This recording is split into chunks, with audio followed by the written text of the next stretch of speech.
ಓಂ ಶಾಂತಿ. ಈ ದಿನದ ಮುರಳಿಯ ದಿನಾಂಕವಾಗಿದೆ 11/4/2026. ಪ್ರಾತಃ ಮುರಳಿ ಅವ್ಯಕ್ತ ಬಾಪ್ತಾದ. ಅಂತರ್ಮುಖಿ ಮಕ್ಕಳೇ, ಜ್ಞಾನ ರೂಪದ ಸ್ಥಿತಿಯಲ್ಲಿರುತ್ತಾ ಮಹಾವಾಕ್ಯಗಳನ್ನು ಧಾರಣೆ ಮಾಡಿಕೊಂಡಾಗ ತಮ್ಮ ಅಥವಾ ಅನ್ಯ ಆತ್ಮರುಗಳ ಕಲ್ಯಾಣ ಮಾಡಲು ಸಾಧ್ಯ. ದಾದಿಯರ ಡೈರಿಯಿಂದ ಈ ದಿನದ ಮುರಳಿ ಪಾಯಿಂಟ್ಸ್ ಎಲ್ಲ ಏನಿದೆ, ಇದು ದಾದಿಯರ ಡೈರಿಯಿಂದ ತೆಗೆದಿರುವಂಥ ಪಾಯಿಂಟ್ಸ್ ಆಗಿರುತ್ತೆ. ಪ್ರತಿಯೊಬ್ಬ ಪುರುಷಾರ್ಥಿ ಮಕ್ಕಳು ಅವಶ್ಯವಾಗಿ ಅಂತರ್ಮುಖಿ ಸ್ಥಿತಿಯನ್ನು ಧಾರಣೆ ಮಾಡಿಕೊಳ್ಳಬೇಕಾಗಿದೆ. ಅಂತರ್ಮುಖತೆಯಲ್ಲಿ ಶ್ರೇಷ್ಠವಾದ ಕಲ್ಯಾಣವೇ ಅಡಗಿದೆ. ಈ ಸ್ಥಿತಿಯಲ್ಲಿಯೇ ಅಚಲ, ಸ್ಥಿರ, ತಾಳ್ಮೆ ಇರುವ ನಿರ್ಮಾಣ ಚಿತ್ತ ಇತ್ಯಾದಿ ದೈವಿ ಗುಣಗಳ ಧಾರಣೆಯಾಗಲು ಸಾಧ್ಯ ಹಾಗೂ ಸಂಪೂರ್ಣ ಜ್ಞಾನಪೂರ್ಣ ಸ್ಥಿತಿಯು ಪ್ರಾಪ್ತಿಯಾಗಲು ಸಾಧ್ಯವಾಗುವುದು. ಅಂತರ್ಮುಖಿ ಆಗದಿರುವ ಕಾರಣದಿಂದ ಸಂಪೂರ್ಣ ಜ್ಞಾನರೂಪ ಸ್ಥಿತಿಯ ಪ್ರಾಪ್ತಿಯಾಗುವುದಿಲ್ಲ. ಏಕೆಂದರೆ ಸನ್ಮುಖದಲ್ಲಿ ಏನೆಲ್ಲ ಮಹಾವಾಕ್ಯಗಳನ್ನು ಕೇಳಿಸಿಕೊಳ್ಳಲಾಗುತ್ತದೆ ಅದನ್ನು ಆಳವಾದ ಚಿಂತನೆ ಮಾಡಿ ಗ್ರಹಿಸುವುದಿಲ್ಲ. ಮಹಾವಾಕ್ಯಗಳನ್ನು ಕೇಳಿಸಿಕೊಂಡು ಕೇವಲ ರಿಪೀಟ್ ಮಾಡುತ್ತೀರೆಂದರೆ ಮಹಾವಾಕ್ಯವು ವಾಕ್ಯವಾಗಿ ಬಿಡುತ್ತದೆ. ಮಹಾವಾಕ್ಯಗಳನ್ನು ಯಾರು ಜ್ಞಾನರೂಪ ಸ್ಥಿತಿಯಲ್ಲಿರುತ್ತಾ ಕೇಳುವುದಿಲ್ಲವೋ ಆ ಮಹಾವಾಕ್ಯಗಳ ಮೇಲೆ ಮಾಯೆಯ ಛಾಯೆಯುಂಟಾಗುತ್ತದೆ.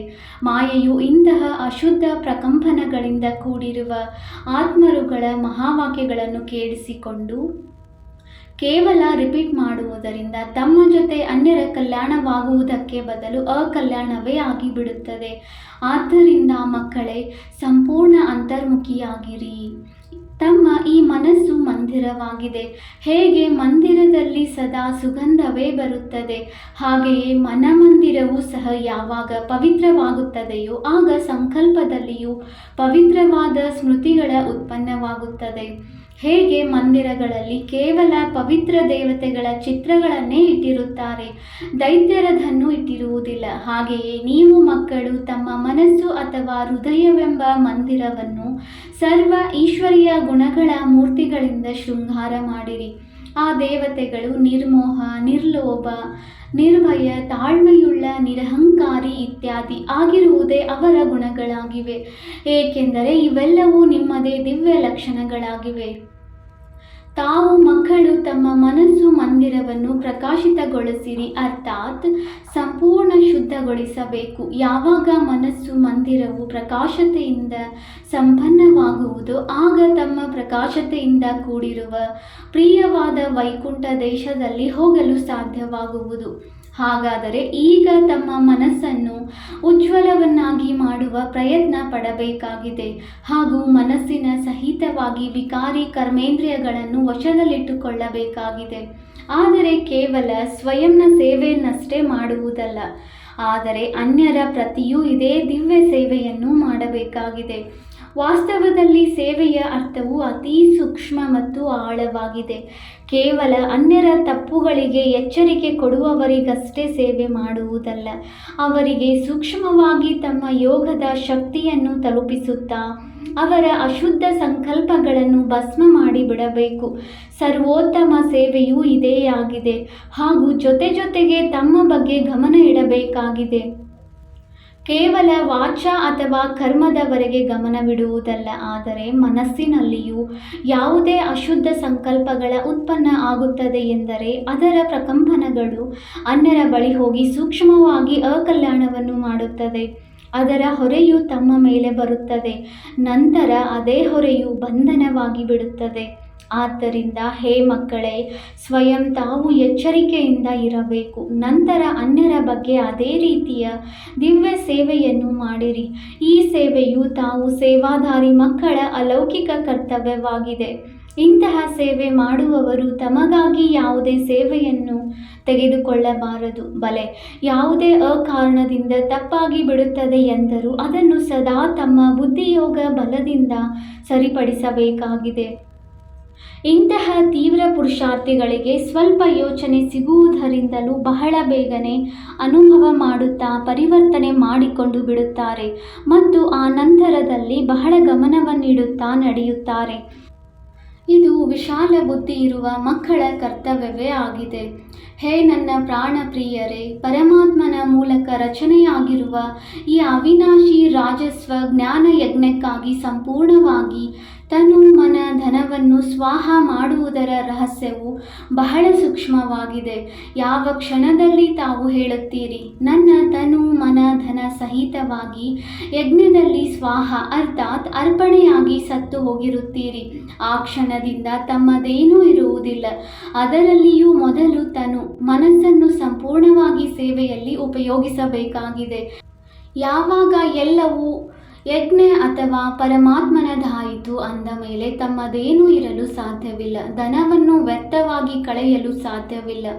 ಮನಸ್ಸನ್ನು ಅಶುದ್ಧ ಸಂಕಲ್ಪ ವಿಕಲ್ಪದ ಕಡೆಗೆ ಓಡಲು ಸಾಧ್ಯವಿಲ್ಲ, ಏಕೆಂದರೆ ಪರಮಾತ್ಮನಿಗೆ ಅರ್ಪಣೆ ಮಾಡಿದ್ದೀರಿ.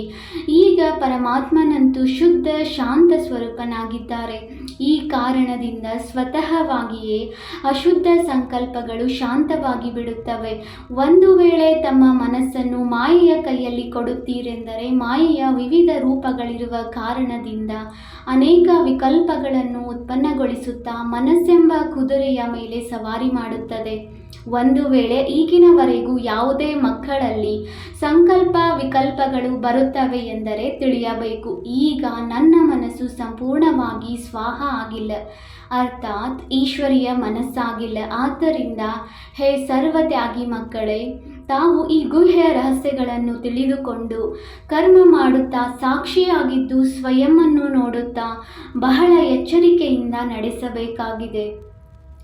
ಸ್ವಯಂ ಗೋಪಿ ವಲ್ಲಭನೇ ತನ್ನ ಪ್ರಿಯವಾದ ಗೋಪಿಕೆಯರಾದ ನಿಮಗೆ ತಿಳಿಸುತ್ತಿದ್ದಾರೆ, ನೀವು ಪ್ರತಿಯೊಬ್ಬರ ವಾಸ್ತವಿಕ ಸತ್ಯ ಪ್ರೇಮವು ಯಾವುದು. ಹೇ ಪ್ರಾಣ ಪ್ರಿಯರೇ, ನೀವು ಪ್ರತಿಯೊಬ್ಬರು ಪರಸ್ಪರದಲ್ಲಿ ಪ್ರೇಮದಿಂದ ಕೂಡಿರುವ ಎಚ್ಚರಿಕೆಯನ್ನು ಸ್ವೀಕರಿಸಬೇಕಾಗಿದೆ.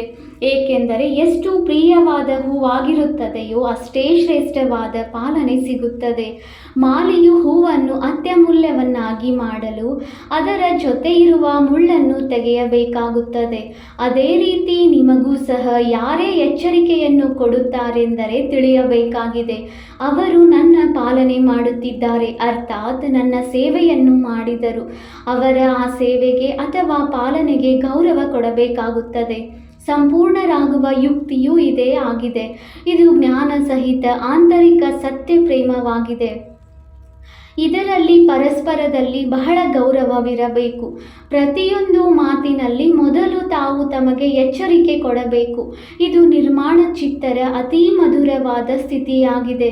ಈ ರೀತಿ ಪ್ರೇಮದಿಂದ ನಡೆಯುವುದರಿಂದ ಆಂತರ್ಯದಲ್ಲಿ ಸತ್ಯಯುಗದ ಆ ಸೌಭಾಗ್ಯದ ದಿನಗಳಂತೆ ಇಲ್ಲಿಯೇ ಅನುಭವವಾಗುತ್ತದೆ.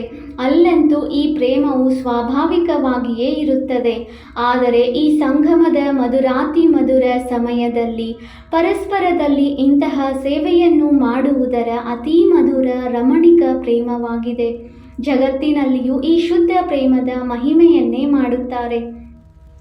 ಪ್ರತಿ ಕ್ಷಣದಲ್ಲಿಯೂ ನೀವು ಪ್ರತಿಯೊಂದು ಚೈತನ್ಯ ಹೂಗಳು ಹರ್ಷಿತ ಮುಖಿಯಾಗಿ ಇರಬೇಕಾಗಿದೆ. ಏಕೆಂದರೆ ನಿಶ್ಚಯ ಬುದ್ಧಿಯಾಗಿರುವ ಕಾರಣದಿಂದ ನಿಮ್ಮ ಶ್ವಾಸದಲ್ಲಿಯೂ ಸಂಪೂರ್ಣವಾಗಿ ಈಶ್ವರನ ಶಕ್ತಿಗಳ ಸಮಾವೇಶವಾಗಿರುತ್ತದೆ. ತಮ್ಮ ದಿವ್ಯ ಚಮತ್ಕಾರದಿಂದ ಇಂತಹ ಆಕರ್ಷಣೆಯ ಶಕ್ತಿಯು ಅವಶ್ಯವಾಗಿ ಹೊರಹೊಮ್ಮುತ್ತವೆ. ಹೇಗೆ ಚಿಕ್ಕ ಮಗು ನಿರ್ದೋಷಿ ಶುದ್ಧ ಪವಿತ್ರವಾಗಿರುವ ಕಾರಣ ಸದಾ ಹಸನ್ಮುಖಿಯಾಗಿರುತ್ತದೆ ಮತ್ತು ತನ್ನ ರಮಣೀಕ ಚರಿತ್ರೆಯಿಂದ ಎಲ್ಲರನ್ನೂ ಬಹಳ ಆಕರ್ಷಣೆ ಮಾಡುತ್ತದೆ, ಅದೇ ರೀತಿ ತಾವು ಪ್ರತಿಯೊಬ್ಬರ ಜೀವನವು ಈಶ್ವರಿಯ ರಮಣೀಕವಾದ ಜೀವನವಾಗಿರಬೇಕು. ಇದಕ್ಕಾಗಿ ನೀವು ತಮ್ಮದೇ ಆಸೂರಿ ಸ್ವಭಾವಗಳ ಮೇಲೆ ಯುಕ್ತಿ ಮಾಡುತ್ತಾ ವಿಜಯ ಸಾಧಿಸಬೇಕಾಗಿದೆ. ಯಾವಾಗ ಯಾರೇ ಕ್ರೋಧಕ್ಕೆ ವಶರಾಗಿರುವುದನ್ನು ನೋಡುತ್ತೀರೆಂದರೆ ಅವರ ಮುಂದೆ ತಾವು ಬಾಲ್ಯದ ಮಧುರ ರೀತಿಯ ಜ್ಞಾನರೂಪವುಳ್ಳವರಾಗಿ ಮುಗುಳ್ನಗುತ್ತಾ ಇರುತ್ತೀರೆಂದರೆ ಅವರು ತಾವಾಗಿಯೇ ಶಾಂತ ಚಿತ್ತರಾಗುತ್ತಾರೆ, ಅರ್ಥಾತ್ ವಿಸ್ಮೃತಿ ಸ್ವರೂಪದಿಂದ ಸ್ಮೃತಿಯಲ್ಲಿ ಬರುತ್ತಾರೆ. ಬಲೆ ಅವರಿಗೆ ಗೊತ್ತಾಗದಂತೆ ಸೂಕ್ಷ್ಮವಾಗಿಯೇ ವಿಜಯವನ್ನು ಪಡೆದು ಮಾಲೀಕರಾಗಬೇಕು. ಇದೇ ತಾವು ಮಾಲೀಕ ಮತ್ತು ಬಾಲಕರ ಸರ್ವೋಚ್ಚ ಶಿರೋಮಣಿ ವಿಧಿಯಾಗಿದೆ. ಈಶ್ವರನ ಸಂಪೂರ್ಣ ಜ್ಞಾನ ರೂಪವು ಹೇಗಿದೆಯೋ ಹಾಗೆಯೇ ಸಂಪೂರ್ಣ ಪ್ರೇಮ ರೂಪವೂ ಇದೆ. ಈಶ್ವರನಲ್ಲಿ 2 ಗುಣಗಳು ಸಮಾವೇಶವಾಗಿದೆ. ಆದರೆ ಮೊದಲು ಜ್ಞಾನ, ನಂತರ ಎರಡನೆಯದು ಪ್ರೇಮ ರೂಪವಿದೆ. ಒಂದು ವೇಳೆ ಯಾರು ಜ್ಞಾನರೂಪರಾಗದೆ ಕೇವಲ ಪ್ರೇಮರೂಪರು ಆಗಿಬಿಡುತ್ತಾರೆಂದರೆ ಅವರ ಪ್ರೇಮವು ಅಶುದ್ಧ ಖಾತೆಯಲ್ಲಿ ಕರೆದುಕೊಂಡು ಹೋಗುತ್ತದೆ. ಆದ್ದರಿಂದ ಪ್ರೇಮವನ್ನು ವಿಸ್ಮೃತಿ ಮಾಡಿಕೊಂಡು ಅದಕ್ಕೆ ಮೊದಲು ಜ್ಞಾನರೂಪರಾಗಬೇಕು ಮತ್ತು ಬಂದಿರುವಂತಹ ಭಿನ್ನ ಭಿನ್ನ ರೂಪಗಳ ಮಾಯೆಯ ಮೇಲೆ ವಿಜಯವನ್ನು ಪಡೆದ ನಂತರ ಪ್ರೇಮ ರೂಪವುಳ್ಳವರಾಗಬೇಕು. ಒಂದು ವೇಳೆ ಜ್ಞಾನವಿಲ್ಲದೆ ಪ್ರೇಮದಲ್ಲಿ ಬರುತ್ತೀರೆಂದರೆ ವಿಚಲಿತರಾಗುತ್ತೀರಿ. ಹೇಗೆ ಯಾರಾದರೂ ಒಂದು ವೇಳೆ ಜ್ಞಾನರೂಪರಾಗದೆ ಧ್ಯಾನದಲ್ಲಿ ಹೋಗುತ್ತಾರೆಂದರೆ ಕೆಲವೊಮ್ಮೆ ಮಾಯೆಯಲ್ಲಿ ಸಿಲುಕಿಬಿಡುತ್ತಾರೆ. ಆದ್ದರಿಂದ ಬಾಬಾರವರು ಹೇಳುತ್ತಾರೆ, ಮಕ್ಕಳೇ, ಈ ಧ್ಯಾನವೂ ಸಹ ಒಂದು ಗಂಟಾಗಿರುವ ಸೂತ್ರದಂತೆ. ಆದರೆ ಜ್ಞಾನ ಸ್ವರೂಪರಾದ ನಂತರ ಧ್ಯಾನದಲ್ಲಿ ಹೋಗುವುದರಿಂದ ಅತ್ಯಂತ ಸ್ವಾರಸ್ಯದ ಅನುಭವವಾಗುತ್ತದೆ. ಅಂದಾಗ ಮೊದಲು ಜ್ಞಾನ, ನಂತರ ಧ್ಯಾನವಿರಲಿ. ಧ್ಯಾನ ಸ್ಥಿತಿಗಿಂತ ಜ್ಞಾನದ ಸ್ಥಿತಿಯು ಶ್ರೇಷ್ಠವಾಗಿದೆ. ಆದ್ದರಿಂದ ಹೇ ಮಕ್ಕಳೇ, ಮೊದಲು ಜ್ಞಾನ ಸ್ವರೂಪರಾದ ನಂತರ ಪ್ರೇಮವನ್ನು ಪ್ರಕಟಗೊಳಿಸಬೇಕಾಗಿದೆ. ಈ ಪುರುಷಾರ್ಥಿ ಜೀವನದಲ್ಲಿ ಜ್ಞಾನವಿಲ್ಲದ ಪ್ರೇಮವು ವಿಘ್ನ ಹಾಕುತ್ತದೆ. ಸಾಕ್ಷಿಯಾಗಿರುವ ಸ್ಥಿತಿಯು ಅತೀ ಮಧುರ, ರಮಣೀಕ ಹಾಗೂ ಸುಂದರವಾಗಿದೆ. ಮುಂದಿನ ಜೀವನದ ಆಧಾರವು ಈ ಸ್ಥಿತಿಯ ಮೇಲೆ ಆಧಾರಿತವಾಗಿದೆ. ಹೇಗೆ ಯಾರಾದರೂ ಶಾರೀರಿಕವಾಗಿ ಭೋಗಿಸುತ್ತಿದ್ದಾರೆಂದರೆ ಆ ಸಮಯದಲ್ಲೇ ಏನಾದರೂ ಸಾಕ್ಷಿ ಸುಖ ಸ್ವರೂಪ ಸ್ಥಿತಿಯಲ್ಲಿ ಸ್ಥಿತರಾಗುತ್ತಾರೆಂದರೆ ಹಿಂದಿನ ಕರ್ಮಗಳ ಲೆಕ್ಕಾಚಾರವನ್ನು ಮುಕ್ತಗೊಳಿಸುತ್ತಾರೆ. ಹಾಗೆಯೇ ಜೊತೆಗೆ ಭವಿಷ್ಯಕ್ಕಾಗಿ ಸುಖದ ಲೆಕ್ಕಾಚಾರವು ರೂಪುಗೊಳ್ಳುತ್ತದೆ. ಈ ರಹಸ್ಯವನ್ನು ತಿಳಿಯುವುದರಿಂದ ಅವರೆಂದಿಗೂ ಹೀಗೆ ಹೇಳುವುದಿಲ್ಲ, ನನ್ನ ಈ ಸೌಭಾಗ್ಯದ ದಿನಗಳೆಲ್ಲವೂ ಕೇವಲ ಲೆಕ್ಕಾಚಾರ ಮುಗಿಸುವುದರಲ್ಲಿಯೇ ಹೊರಟು ಹೋಯಿತು. ಯಾವ ಸಮಯದಲ್ಲಿ ಸಂಪೂರ್ಣವಾಗಿ 2 ಕಾರ್ಯಗಳ ಸಿದ್ಧವಾಗುತ್ತದೆಯೋ ಆ ಸೌಭಾಗ್ಯಶಾಲಿ ಪುರುಷಾರ್ಥದ ಸಮಯವೂ ಇದೇ ಆಗಿದೆ. ಇವೆರಡು ಕಾರ್ಯಗಳನ್ನು ಸಿದ್ಧ ಮಾಡುವ ತೀವ್ರ ಪುರುಷಾರ್ಥಿಗಳೇ ಅತೀಂದ್ರಿಯ ಸುಖ ಅಥವಾ ಆನಂದದ ಅನುಭವದಲ್ಲಿರುತ್ತಾರೆ. ನೀವು ಮಕ್ಕಳಲ್ಲಿ ಈ ವಿಭಿನ್ನ ವಿರಾಟ ಡ್ರಾಮಾದ ಪ್ರತಿಯೊಂದು ಮಾತಿನಲ್ಲಿ ಸಂಪೂರ್ಣ ನಿಶ್ಚಯವಿರಬೇಕು. ಏಕೆಂದರೆ ಇದು ಮಾಡಲ್ಪಟ್ಟಂತಹ ಡ್ರಾಮಾ ಖಚಿತವಾಗಿಯೇ ವಿಧೇಯನಾಗಿರುವ ಡ್ರಾಮಾ ಆಗಿದೆ. ಈ ಡ್ರಾಮಾದಲ್ಲಿ ಪ್ರತಿಯೊಂದು ಜೀವ ಜಂತುವಿನಿಂದಲೂ ಅದರ ಪಾತ್ರವನ್ನು ಪೂರ್ಣ ರೀತಿಯಿಂದ ಅಭಿನಯ ಮಾಡಿಸುತ್ತದೆ. ಅದರಲ್ಲಿ ಕೆಲವು ಅನ್ಯಾಯ ಮಾಡುವವರೇ ಇರಲಿ, ಆದರೂ ಅನ್ಯಾಯ ಮಾಡುವ ಪಾತ್ರವನ್ನು ಪೂರ್ಣ ರೀತಿಯಿಂದ ಅಭಿನಯ ಮಾಡಿಸುತ್ತದೆ. ಇದು ಸಹ ಡ್ರಾಮಾದಲ್ಲಿ ನೋಂದಣಿಯಾಗಿದೆ. ಯಾವಾಗ ಅನ್ಯಾಯ ಮತ್ತು ನ್ಯಾಯ 2 ಯೋಜನೆಗಳಲ್ಲಿ ನೋಂದಣಿಯಾಗಿದೆ ಅಂದ ಮೇಲೆ ಯಾವುದೇ ಮಾತಿನಲ್ಲಿ ಸಂಶಯ ಪಡುವುದನ್ನು ಜ್ಞಾನವೆಂದು ಹೇಳುವುದಿಲ್ಲ. ಏಕೆಂದರೆ ಪ್ರತಿಯೊಬ್ಬ ಪಾತ್ರಧಾರಿಯು ತನ್ನ ಪಾತ್ರವನ್ನು ಅಭಿನಯಿಸುತ್ತಿದ್ದಾರೆ. ಹೇಗೆ ಚಲನಚಿತ್ರಗಳಲ್ಲಿ ಅನೇಕ ಭಿನ್ನ ರೂಪವುಳ್ಳ ಪಾತ್ರಧಾರಿಗಳು ಇರುತ್ತಾರೆ, ತನ್ನ ಪಾತ್ರವನ್ನು ಅಭಿನಯಿಸುತ್ತಾರೆ. ಅದನ್ನು ನೋಡಿ ಅವರಿಂದ ತಿರಸ್ಕಾರ ಬರುತ್ತದೆ ಮತ್ತು ಇನ್ನು ಕೆಲವರಿಂದ ಖುಷಿಯಾಗುತ್ತಿದೆ ಎನ್ನುವುದಿಲ್ಲ. ಇದೊಂದು ಆಟವೆಂದು ಗೊತ್ತಿದೆ. ಇದರಲ್ಲಿ ಪ್ರತಿಯೊಬ್ಬರು ತನ್ನ ಒಳ್ಳೆಯ ಅಥವಾ ಕೆಟ್ಟ ಪಾತ್ರವು ಸಿಕ್ಕಿರುತ್ತದೆ. ಅದೇ ರೀತಿಯಾಗಿ ಈ ಅನಾದಿ ಮಾಡಲ್ಪಟ್ಟಿರುವ ಡ್ರಾಮಾವನ್ನು ಸಹ ಸಾಕ್ಷಿಯಾಗಿರುತ್ತಾ ಏಕರಸ ಸ್ಥಿತಿಯಿಂದ ಹರ್ಷಿತ ಮುಖಿಯಾಗಿ ನೋಡುತ್ತಿರಬೇಕಾಗಿದೆ. ಈ ಅಂಶವನ್ನು ಸಂಘಟನೆಯಲ್ಲಿ ಬಹಳ ಚೆನ್ನಾಗಿ ಧಾರಣೆ ಮಾಡಿಕೊಳ್ಳಬೇಕಾಗಿದೆ. ಒಬ್ಬರನ್ನೊಬ್ಬರನ್ನು ಈಶ್ವರೀಯ ರೂಪದಿಂದ ನೋಡಬೇಕಾಗಿದೆ. ಅನುಭೂತಿಯಾಗುವ ಜ್ಞಾನದ ಅಂಶಗಳನ್ನು ತೆಗೆದುಕೊಂಡು ಈಶ್ವರೀಯ ಗುಣಗಳ ಧಾರಣೆ ಮಾಡಬೇಕಾಗಿದೆ. ತಮ್ಮ ಲಕ್ಷ್ಯ ಸ್ವರೂಪದ ಸ್ಮೃತಿಯಿಂದ ಶಾಂತಚಿತ್ತ, ನಿರ್ಮಾಣಚಿತ್ತ, ತಾಳ್ಮೆಯುಳ್ಳವರಾಗಿ, ಮಧುರ ಸ್ವಭಾವಿ, ಶೀತಲತೆ ಇತ್ಯಾದಿ ಸರ್ವ ದೈವಿ ಗುಣಗಳನ್ನು ಸ್ಮೃತಿಗೆ ತಂದುಕೊಳ್ಳಬೇಕಾಗಿದೆ. ತಾಳ್ಮೆ ಇರುವ ಸ್ಥಿತಿಯನ್ನು ಧಾರಣೆ ಮಾಡಿಕೊಳ್ಳಲು ಮುಖ್ಯ ಆಧಾರವಾಗಿದೆ ವೇಟ್ ಆ್ಯಂಡ್ ಸಿ, ಕಾದು ನೋಡಿರಿ. ಹೇ ನನ್ನ ಪ್ರಿಯವಾದ ಮಕ್ಕಳೇ, ವೇಟ್ ಅಂದರೆ ತಾಳ್ಮೆಯಿಂದ ಇರುವುದು, ಸಿ ಅರ್ಥಾತ್ ನೋಡಬೇಕು. ತಮ್ಮ ಹೃದಯದಲ್ಲಿ ಮೊದಲು ತಾಳ್ಮೆಯ ಗುಣವನ್ನು ಧಾರಣೆ ಮಾಡಿಕೊಂಡು ಅದರ ನಂತರ ವಿಸ್ತಾರದಲ್ಲಿರುವ ವಿರಾಟ ಡ್ರಾಮಾವನ್ನು ಸಾಕ್ಷಿಯಾಗಿ ನೋಡಬೇಕಾಗಿದೆ. ಎಲ್ಲಿಯವರೆಗೆ ಯಾವುದೇ ರಹಸ್ಯವನ್ನು ಕೇಳುವ ಸಮಯವು ಸಮೀಪಕ್ಕೆ ಬರುತ್ತದೆಯೋ ಅಲ್ಲಿಯವರೆಗೆ ತಾಳ್ಮೆಯ ಗುಣವನ್ನು ಧಾರಣೆ ಮಾಡಿಕೊಳ್ಳಬೇಕು. ಸಮಯ ಬಂದ ಮೇಲೆ ತಾಳ್ಮೆ ವಹಿಸಿ ರಹಸ್ಯವನ್ನು ಕೇಳುವುದರಿಂದ ತಾವೆಂದಿಗೂ ವಿಚಲಿತರೂ ಆಗುವುದಿಲ್ಲ. ಆದ್ದರಿಂದ ಹೇ ಪುರುಷಾರ್ಥಿ ಪ್ರಾಣಪ್ರಿಯರೇ, ಸ್ವಲ್ಪ ನಿಲ್ಲಿರಿ, ತಾಳ್ಮೆಯಿಂದ ಇರಿ ಹಾಗೂ ಮುಂದೆ ಸಾಗುತ್ತಾ ರಹಸ್ಯಗಳನ್ನು ನೋಡುತ್ತಾ ಮುಂದೆ ಸಾಗಿರಿ. ಈ ತಾಳ್ಮೆಯ ಸ್ಥಿತಿಯಿಂದ ಎಲ್ಲ ಕರ್ತವ್ಯಗಳು ಸಂಪೂರ್ಣವಾಗಿ ಸಿದ್ಧವಾಗುತ್ತದೆ. ಈ ಗುಣವು ನಿಶ್ಚಯದ ಆಧಾರದ ಮೇಲೆ ಬಂಧಿತವಾಗಿದೆ. ಪ್ರತಿಯೊಂದು ಆಟವನ್ನು ಇಂತಹ ನಿಶ್ಚಯ ಬುದ್ಧಿ ಸಾಕ್ಷಿ ದೃಷ್ಟರಾಗಿ ಹರ್ಷಿತ ಚಹರೆಯಿಂದ ನೋಡುತ್ತೀರಿ. ಆಂತರ್ಯದಲ್ಲಿ ತಾಳ್ಮೆ ಮತ್ತು ಅಡೋಲ ಚಿತ್ತರೂ ಆಗಿರುತ್ತೀರಿ. ಇದು ಜ್ಞಾನ ಪರಿಪಕ್ವ ಸ್ಥಿತಿಯಾಗಿದೆ. ಈ ಸ್ಥಿತಿಯೇ ಅಂತ್ಯದಲ್ಲಿ ಸಂಪೂರ್ಣತೆಯ ಸಮಯವು ಪ್ರತ್ಯಕ್ಷವಾಗಿರುತ್ತದೆ. ಆದ್ದರಿಂದ ಬಹಳ ಸಮಯದಿಂದ ಈ ಸಾಕ್ಷಿಯಾಗಿರುವ ಸ್ಥಿತಿಯಲ್ಲಿ ಸ್ಥಿತರಾಗುವ ಪರಿಶ್ರಮ ಪಡಬೇಕಾಗಿದೆ. ಹೇಗೆ ನಾಟಕದಲ್ಲಿ ಪಾತ್ರಧಾರಿಗೆ ಸಿಕ್ಕಿರುವ ತನ್ನ ಪಾತ್ರವನ್ನು ಸಂಪೂರ್ಣವಾಗಿ ಅಭಿನಯಿಸಬೇಕೆಂಬ ದೃಷ್ಟಿಯಿಂದ ಅದನ್ನು ಮುಂಚಿತವಾಗಿಯೇ ಅಭ್ಯಾಸದ ರಿಹರ್ಸಲ್ ಮಾಡಬೇಕಾಗುತ್ತದೆ. ಹಾಗೆಯೇ ನೀವು ಪ್ರಿಯವಾದ ಹೂಗಳು ಸಹ ಯೋಗ ಬಲದಿಂದ ಬರುವಂತಹ ದೊಡ್ಡ ಪರೀಕ್ಷೆಗಳಲ್ಲಿ ಉತ್ತೀರ್ಣರಾಗಬೇಕೆಂದರೆ ಬರುವ ಮೊದಲೇ ಅವಶ್ಯವಾಗಿ ಅಭ್ಯಾಸ ಮಾಡಬೇಕಾಗಿದೆ. ಆದರೆ ಬಹಳ ಸಮಯದಿಂದ ಈ ಪುರುಷಾರ್ಥವನ್ನು ಮಾಡದಿದ್ದರೆ ಆ ಸಮಯದಲ್ಲಿ ಗಾಬರಿ ಪಡುತ್ತಾ ಸೋಲಾಗುತ್ತದೆ.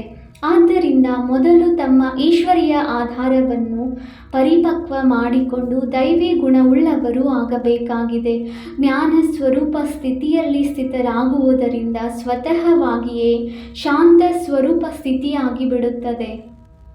ಯಾವಾಗ ಜ್ಞಾನ ಆತ್ಮ ಮಕ್ಕಳೆಲ್ಲರೂ ಒಟ್ಟಿಗೆ ಕುಳಿತುಕೊಂಡು ಮುರುಳಿಯನ್ನು ಕೇಳುತ್ತಾರೆ, ಆಗ ನಾಲ್ಕು ಕಡೆಯಲ್ಲಿ ಶಾಂತಿಯ ವಾಯುಮಂಡಲವು ರೂಪುಗೊಳ್ಳುತ್ತದೆ. ಏಕೆಂದರೆ ಜ್ಞಾನಿಯ ಆತ್ಮ ಮಕ್ಕಳು ಯಾವುದೇ ಮಹಾವಾಕ್ಯಗಳನ್ನು ಕೇಳುತ್ತಾರೆಂದರೆ ಆಂತರಿಕವಾಗಿ ಗುಹ್ಯತೆಯಲ್ಲಿ ಹೊರಟು ಹೋಗುತ್ತಾರೆ. ಅದರ ಗುಹ್ಯತೆಯಲ್ಲಿ ಹೋಗುವ ಕಾರಣ ಆಂತರ್ಯದ ಮಧುರ ಶಾಂತಿಯ ಅನುಭೂತಿಯಾಗುವುದು. ಈಗ ಇದಕ್ಕಾಗಿ ಯಾರೂ ಕೂಡ ವಿಶೇಷವಾಗಿ ಕುಳಿತು ಪರಿಶ್ರಮ ಪಡಬೇಕಾಗಿಲ್ಲ. ಆದರೆ ಜ್ಞಾನದ ಸ್ಥಿತಿಯಲ್ಲಿ ಸ್ಥಿತರಾಗುವುದರಿಂದ ಈ ಗುಣವು ಧಾರಣೆಯಾಗುತ್ತದೆ. ನೀವು ಮಕ್ಕಳು ಯಾವಾಗ ಮುಂಜಾನೆಯಲ್ಲಿ ಎದ್ದು ಏಕಾಂತದಲ್ಲಿ ಕುಳಿತುಕೊಳ್ಳುತ್ತೀರೆಂದರೆ ಶುದ್ಧ ವಿಚಾರಗಳೆಂಬ ಪ್ರಕಂಪನಗಳು ಉತ್ಪನ್ನಗೊಳ್ಳುತ್ತವೆ. ಆ ಸಮಯದಲ್ಲಿ ಬಹಳ ಉಪರಾಮ ಸ್ಥಿತಿ ಇರಬೇಕಾಗಿದೆ. ತಮ್ಮ ಸತ್ಯ ಶುದ್ಧ ಸಂಕಲ್ಪಗಳಲ್ಲಿ ಸ್ಥಿತರಾಗುವುದರಿಂದ ಸ್ವತಃವಾಗಿಯೇ ಬೇರೆಲ್ಲ ಸಂಕಲ್ಪಗಳು ಶಾಂತವಾಗಿ ಬಿಡುತ್ತವೆ ಮತ್ತು ಮನಸ್ಸು ನಿಶ್ಚಿಂತವಾಗಿ ಬಿಡುತ್ತದೆ. ಏಕೆಂದರೆ ಅವಶ್ಯವಾಗಿ ಮನಸ್ಸನ್ನು ವಶ ಮಾಡಿಕೊಳ್ಳುವ ಯಾವುದಾದರೂ ಶಕ್ತಿಯು ಬೇಕಾಗಿದೆ. ಆದ್ದರಿಂದ ಮೊದಲು ತಮ್ಮ ಲಕ್ಷ್ಯ ಸ್ವರೂಪದ ಶುದ್ಧ ಸಂಕಲ್ಪವನ್ನು ಧಾರಣೆ ಮಾಡಿಕೊಳ್ಳಿರಿ. ಯಾವಾಗ ಆಂತರಿಕ ಬುದ್ಧಿಯೋಗವು ಕಾಯಿದೆ ಅನುಸಾರ ಇರುತ್ತದೆ ಎಂದರೆ ನಿಮ್ಮ ಈ ನಿಸ್ಸಂಕಲ್ಪ ಸ್ಥಿತಿಯು ಸ್ವತಃವಾಗಿಯೇ ತಯಾರಾಗಿ ಬಿಡುತ್ತದೆ. ಒಳ್ಳೆಯದು. ಮಧುರಾತಿ ಮಧುರ ಅಗಲಿ ಹೋಗಿ ಮರಳಿ ಸಿಕ್ಕಿರುವ ಜ್ಞಾನ ಗುಲ್ಜಾರಿ ಜ್ಞಾನ ನಕ್ಷತ್ರಗಳ ಪ್ರತಿ ಮಾತಾಪಿತ ಬಾಪ್ದಾದಾರವರ ನೆನಪು, ಪ್ರೀತಿ ಹಾಗೂ ಸುಪ್ರಭಾತ. ಆತ್ಮಿಕ ಮಕ್ಕಳಿಗೆ ಆತ್ಮಿಕ ತಂದೆಯ ನಮಸ್ತೆ. ನಾವು ಆತ್ಮಿಕ ಮಕ್ಕಳಿಂದ ಆತ್ಮಿಕ ತಂದೆಗೆ ನೆನಪು, ಪ್ರೀತಿ ಹಾಗೂ ನಮಸ್ತೆ ನಮಸ್ತೆ ನಮಸ್ತೆ. ಧಾರಣೆಗಾಗಿ ಮುಖ್ಯ ಸಾರ ಪಾಯಿಂಟ್ ನಂಬರ್ 1. ತಮ್ಮ ಲಕ್ಷ್ಯ ಸ್ವರೂಪದ ಸ್ಥಿತಿಯಿಂದ ಶಾಂತ ಚಿತ್ತ, ನಿರ್ಮಾಣ ಚಿತ್ತ, ತಾಳ್ಮೆಯುಳ್ಳ ಮಧುರ ಸ್ವಭಾವ, ಶೀತಲತೆ ಇತ್ಯಾದಿ ಸರ್ವ ದೈವಿ ಗುಣಗಳ ಧಾರಣೆ ಮಾಡಿಕೊಳ್ಳಬೇಕಾಗಿದೆ. Point number 2. ಈ ಆಟವನ್ನು ನಿಶ್ಚಯ ಬುದ್ಧಿ ಸಾಕ್ಷಿ ದೃಷ್ಟ ಆಗಿರುತ್ತಾ ಹರ್ಷಿತ ಚಹರೆಯಿಂದ ನೋಡುತ್ತಾ ಆಂತರಿಕವಾಗಿ ತಾಳ್ಮೆಯುಳ್ಳವರು ಹಾಗೂ ಅಡೋಲ ಚಿತ್ತರಾಗಿ ಇರಬೇಕಾಗಿದೆ. ಬಹಳ ಸಮಯದಿಂದ ಈ ಸಾಕ್ಷಿ ಸ್ಥಿತಿಯಲ್ಲಿರುವ ಪರಿಶ್ರಮ ಪಡಬೇಕಾಗಿದೆ. ವರದಾನ: ಒಂದೇ ಮಾರ್ಗ ಹಾಗೂ ಒಬ್ಬರೊಂದಿಗೆ ಸಂಬಂಧವನ್ನಿಡುವ ಸಂಪೂರ್ಣ ಫರಿಷ್ಠಾ ಭವ. ನಿರಾಕಾರ ಅಥವಾ ಸಾಕಾರದ ರೂಪದಿಂದ ಬುದ್ಧಿಯ ಸಂಘ ಅಥವಾ ಸಂಬಂಧವನ್ನು ಒಬ್ಬ ತಂದೆಯೊಂದಿಗೆ ಪರಿಪಕ್ವವಾಗಿದ್ದರೆ ಫರಿಷ್ಠೆಯಾಗಿ ಬಿಡುವಿರಿ. ಯಾರ ಸರ್ವ ಸಂಬಂಧವು ಒಬ್ಬರೊಂದಿಗೆ ಇರುವುದೋ ಅವರೇ ಸದಾ ಫರಿಷ್ಠೆಯಾಗಿದ್ದಾರೆ. ಹೇಗೆ ಸರ್ಕಾರಿ ಮಾರ್ಗಗಳಲ್ಲಿ ಬೋರ್ಡುಗಳನ್ನು ಹಾಕಿರುತ್ತಾರೆ, ಇದು ಮಾರ್ಗವು ಸ್ಥಗಿತವಾಗಿದೆ. ಇದೇ ರೀತಿ ಎಲ್ಲ ಮಾರ್ಗಗಳಲ್ಲಿ ಸ್ಥಗಿತಗೊಳಿಸುತ್ತೀರೆಂದರೆ ಬುದ್ಧಿಯ ಅಲೆದಾಟವೇ ಸಮಾಪ್ತಿಯಾಗುವುದು. ಬಾಪ್ದಾದಾರವರ ಇದೇ ಆದೇಶವಿದೆ. ಮೊದಲು ಎಲ್ಲ ಮಾರ್ಗಗಳನ್ನು ಸ್ಥಗಿತಗೊಳಿಸಿರಿ, ಇದರಿಂದ ಸಹಜವಾಗಿ ಫರಿಷ್ಠೆಯಾಗಿ ಬಿಡುವಿರಿ. ಸ್ಲೋಗನ್: ಸದಾ ಸೇವೆಯ ಉಮಂಗ ಉತ್ಸಾಹದಲ್ಲಿರುವುದೇ ಮಾಯೆಯಿಂದ ಸುರಕ್ಷಿತವಾಗಿರುವ ಸಾಧನವಾಗಿದೆ. ಅವ್ಯಕ್ತ ಸೂಚನೆ: ಮಹಾನರಾಗಲು ಮಧುರತೆ ಮತ್ತು ನಮ್ರತೆಯ ಗುಣಧಾರಣೆ ಮಾಡಿ. ನಿಮ್ಮ ಮಾತು ಮತ್ತು ಸ್ವರೂಪ ಎರಡು ಜೊತೆಯಲ್ಲಿರಲಿ. ಮಾತು ಸ್ಪಷ್ಟವೂ ಇರಲಿ, ಅದರಲ್ಲಿ ಸ್ನೇಹವೂ ಇದೆ, ನಮ್ರತೆ ಮತ್ತು ಮಧುರತೆಯೂ ಇದೆ, ಸತ್ಯತೆಯೂ ಇರಲಿ, ಆದರೆ ಸ್ವರೂಪದ ನಮ್ರತೆಯೂ ಇರಲಿ. ಈ ರೂಪದಿಂದ ತಂದೆಯನ್ನು ಪ್ರತ್ಯಕ್ಷ ಮಾಡಬಹುದು. ನಿರ್ಭಯವಾಗಿರಲಿ, ಆದರೆ ಮಾತು ಮರ್ಯಾದೆಯ ಒಳಗಡೆ ಇರಲಿ. ಯಾವಾಗ ಈ ಎರಡು ಮಾತುಗಳ ಬ್ಯಾಲೆನ್ಸ್ ಇರುತ್ತದೆ, ಆಗ ಕಮಾಲ್ ಮಾಡಿ ತೋರಿಸಬಹುದು. ಆಗ ನಿಮ್ಮ ಶಬ್ದಗಳು ಕಠಿಣವಲ್ಲ, ಮಧುರವೆನಿಸುವುದು. ಓಂ ಶಾಂತಿ.